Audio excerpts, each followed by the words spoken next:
Hello and welcome to another lecture. It's lecture 34 for the standard 12 chapter number 3 called electrochemistry.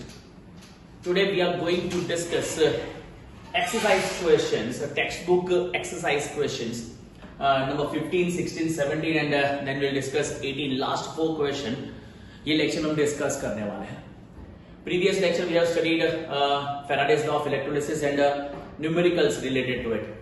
आज कुछ ऐसे ही एक आध दो न्यूमेरिकल और कुछ और products obtain on a different electrode. जो इलेक्ट्रोलाइटिक सेल है उसमें कौन सी प्रोडक्ट ऑब्टेन होगी when we are using different type of electrolytic solution and in the presence of a different electrodes.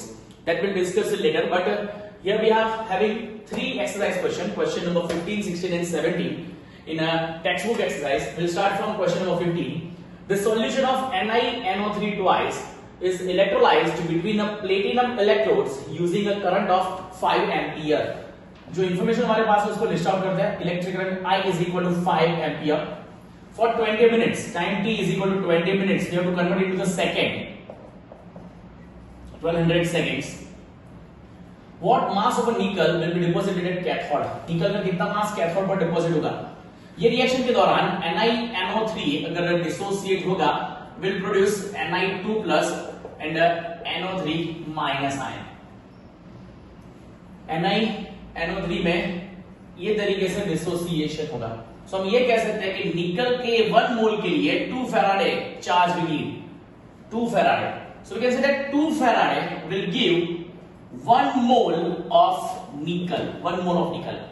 पहले हमारे पास कितना फैराडे इलेक्ट्रिक करंट अवेलेबल है वो फाइंड करने के लिए हमारे पास एक सिंपल फॉर्मूला है. QIT याद होना ही चाहिए. I 5 T 1200 second. Sorry 6000 I ampere second. Coulomb कह सकते हैं इसको. Convert into the faraday it is 6000 divide by 96500 faradays to convert into the faraday. So हम यहां पे लिखेंगे 6000 divide by 96500 faraday gives how many moles? 6000 divided by 96500 into 2. We'll use calculator. It's 12,000 divided by 96,500. So we are having 0.1243. पीछे 5 है, round of करने के लिए 0.1244 moles. Now this much of moles should be converted to the mass. तो निकल का जो atomic mass है वो 58.7 है. So we'll multiply it by 58.7. So that means it is 7.299. So we can say that it is 7.3 gram approximately. 7.3 gram is the answer for a nickel deposited at a cathode. ये तरीके से cathode पर जो निकल का deposition होगा वो 7.3 ग्राम होना चाहिए. जल्दी से कॉपी करो first question, then will discuss the second one.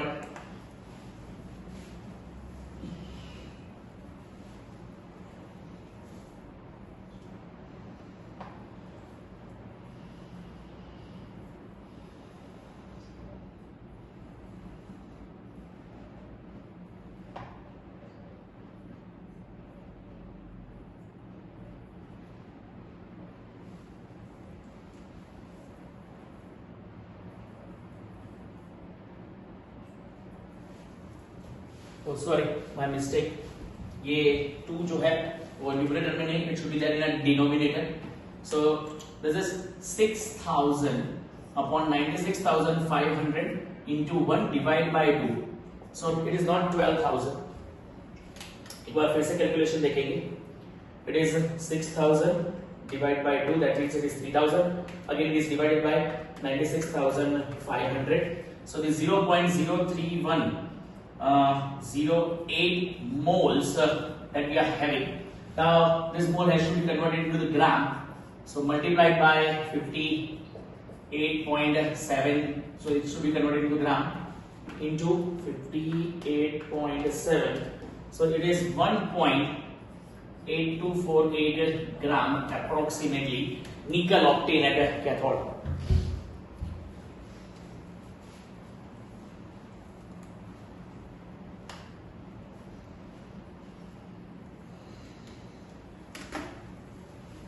छोटी छोटी मिस्टेक हो जाएगी, मेरी हो गई, आपकी नहीं होनी चाहिए क्योंकि आपको बोर्ड एग्जाम देनी है।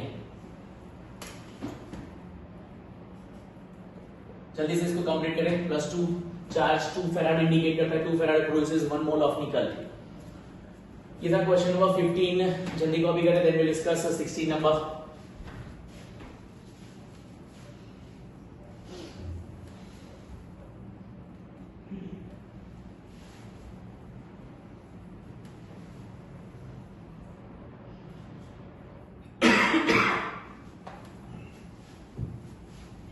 ओके, शायद ये अपने पहला क्वेश्चन कॉपी कर लिया है जो 15 नंबर का है। Will move for the next question. It is 16।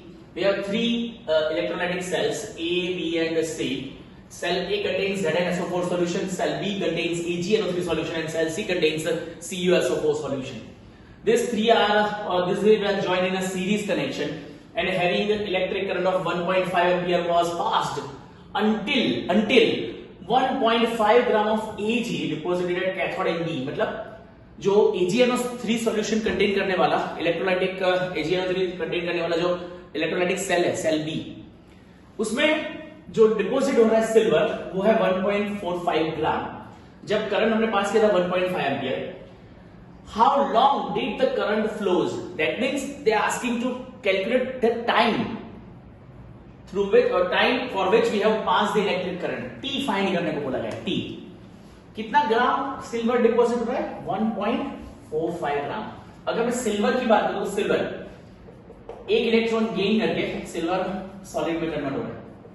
सो हम ये कह सकते हैं 1 फैराडे विल प्रोड्यूस 1 मोल और 1 मोल रिक्वायर्स 1 फैराडे। और 1 फैराडे को मैं कन्वर्ट कर रहा हूं 96,500 कूलम में। तो मैं ये कह सकता हूं कि एक मोल के लिए, सिल्वर के एक मोल के लिए मुझे 96,500 कूलम चाहिए। इससे और आगे बढ़ते हैं। 1 मोल ऑफ सिल्वर, सिल्वर का एटॉमिक मास कितना है? 108। तो मैं ये लिख सकता हूं that 108 gram requires 96,500 coulomb. Now how many grams of silver get deposited? It is 1.45 gram. So the charge for that requirement is 1.45 into 96,500 divided by 108. This much of coulomb charge we can have, or we have to pass 1.45 into 96,500 divided by 108. It's 1295.6 coulomb charge that we are having. अब हमको charge C मिल गया, मतलब coulomb मिल गया। अब एक और formula था QIT, तब तो याद होगा। हमारे पास चार्ज अवेलेबल है, कितना चार्ज है? 1295 into 0.6 कूलम। कितने टाइम तक कितना इलेक्ट्रिक करंट पास किया था हमने? 1.45। अब हमको फाइंड करना है T, टाइम T। ये इक्वल टू वो साइड जाएगा। So time T equal to 1295.6 divide by 1.45।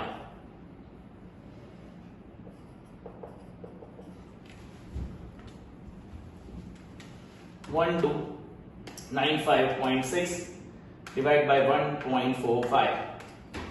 It is 893.517 seconds. Minute में भी कन्वर्ट कर सकते हैं। Dividing by 60, we can say that it is 14 minutes and something 20-30 seconds or so. So ये था हमारा टाइम रिक्वायर्ड। अभी तक हम खाली how long did the current flow वो फाइंड कर चुके हैं। इसमें एक एडिशनल क्वेश्चन भी है, what mass of copper and zinc were deposited, वो डिस्कस कर रहे हैं। पहले इतना जल्दी से कॉपी कर ले कि कितने मिनट या कितने टाइम तक हमने इलेक्ट्रिक करंट इसमें से पास किया है।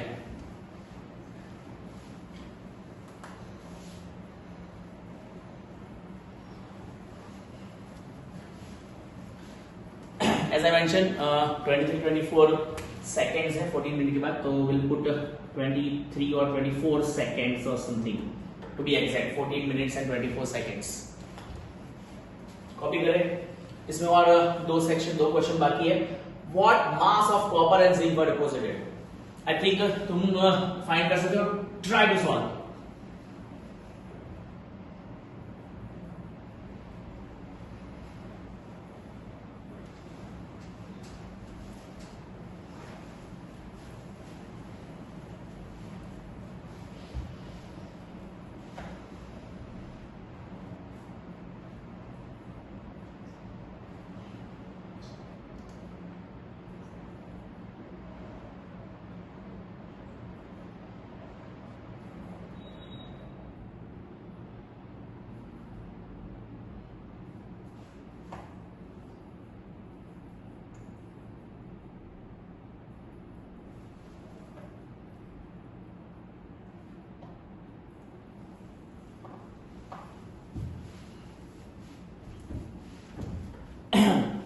मूविंग फर्दर, इसमें दो क्वेश्चन है।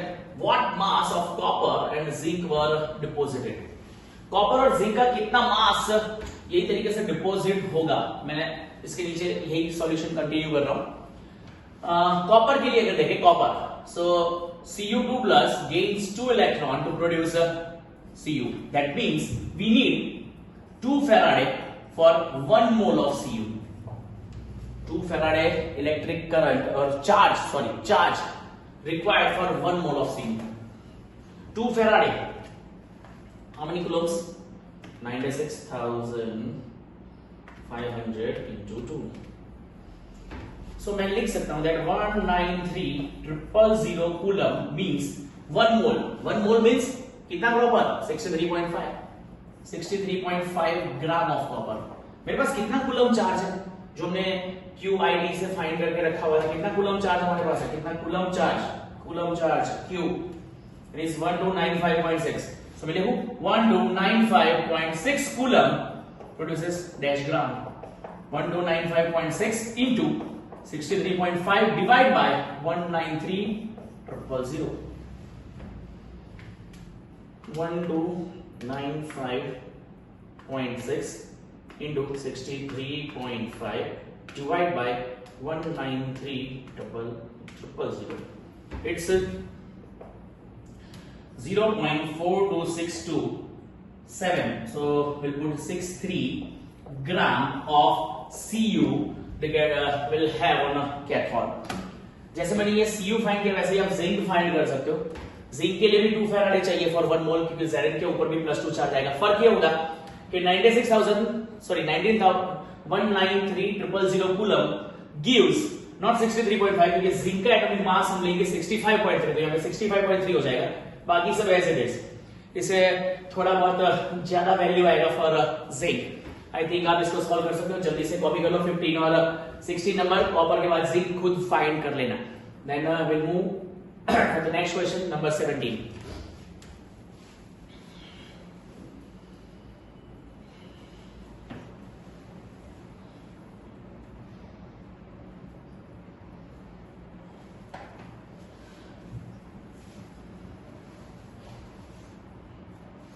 जिंक के लिए इसका आंसर 0.438 ग्राम होगा। 0.438 ग्राम। डू इट योरसेल्फ, अपने आप ही कर सकते हो।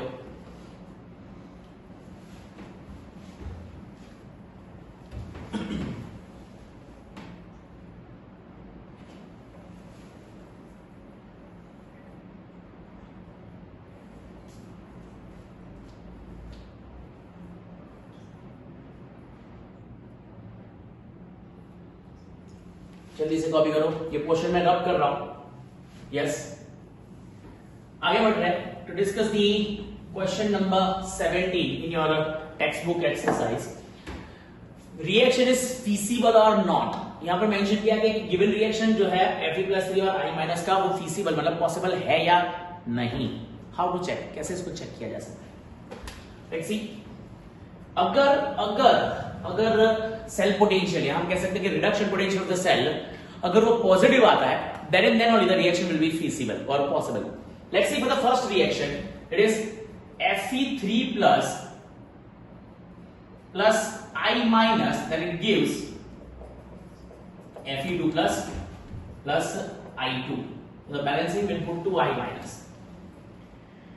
यहां पर हम ये कह सकते हैं कि Fe का ऑक्सीडेशन स्टेट +3 था जो +2 हो गया, मतलब Fe का रिडक्शन हो रहा है, और I का -1 से 0 हो गया, मतलब I गेट्स ऑक्सीडाइज्ड। जो सब्सटेंस ऑक्सीडाइज होता है मतलब वो एनोडिक रिएक्शन इंडिकेट करता है, जो रिड्यूस हो रहा है वो कैथोडिक रिएक्शन इंडिकेट कर रहा है। तो अगर मैं ई सेल का फॉर्मूला लिखूं तो E cell is equal to reduction potential of cathode minus reduction potential of anode मुझे लिखना है। आप बताओ कि इसमें से कैथोड कौन होगा, Fe या I? Fe, but obvious because Fe gets reduced, तो Fe का जो रिडक्शन पोटेंशियल है वो हमारे पास है व्हिच इज 0.77, और एनोड के तौर पर हमारे पास यहां पर आयोडीन और आयोडीन का रिडक्शन पोटेंशियल है 0.541, and the difference of it is 0.77 minus 0.541 0.229 volt. ये पॉजिटिव है, मतलब ये रिएक्शन जो है वो फीसिबल है या पॉसिबल है। इट्स अ फीसिबल रिएक्शन और possible reaction. Got it? Reaction की फीसिबिलिटी जो है वो डिपेंड करती है ई सेल पर। If E cell is positive then the reaction is feasible और पॉसिबल। सेकंड वैसे ही अपने आप कर लेना। थर्ड में समझा रहा हूं, third number Fe3 plus Br minus gives, again it produces Fe2 plus Br2, half of Br2 भी लिख सकता हूं। अब यहां पर Fe gets reduced and Br gets oxidized, is so simple। Br जो है वो ऑक्सीडाइज हो रहा है और Fe का रिडक्शन हो रहा है। फिर से मैं लिख रहा हूं ई सेल, तो कैथोड माइनस एनोडिक रिएक्शन, इसमें से कैथोड कौन जो रिड्यूस हो रहा है, रिड्यूस कौन हो रहा है, Fe का रिडक्शन पोटेंशियल अगेन इट्स 0.77, और एनोड यहां पर ब्रोमीन है और ब्रोमीन का रिडक्शन पोटेंशियल है 1.09 we are having. So the difference of it is 0.77 minus 1.09 is minus 0.32 volt minus reaction, that means reaction is non feasible or non possible। सो ये था feasibility of the reaction। Question number 17 in your textbook exercise. ऐसे 5 अलग अलग question है, मैंने 1 और 3 आपको समझा दिया है, बाकी के 3 आप अपने हिसाब से कर सकते हो। Important one, feasible reaction feasible को होगा जब ई सेल की वैल्यू पॉजिटिव रहेगी। जल्दी से कॉपी करें, इट्स योर क्वेश्चन नंबर 17। फिर हम एक और क्वेश्चन डिस्कस करने जा रहे हैं, which is question number 18, which products are obtained at a different electrodes. Anode और कैथोड पर ऑब्टेन होने वाले जो प्रोडक्ट्स है उसके बारे में डिस्कशन करेंगे। पहले ये कॉपी कर लिया जाए जल्दी से।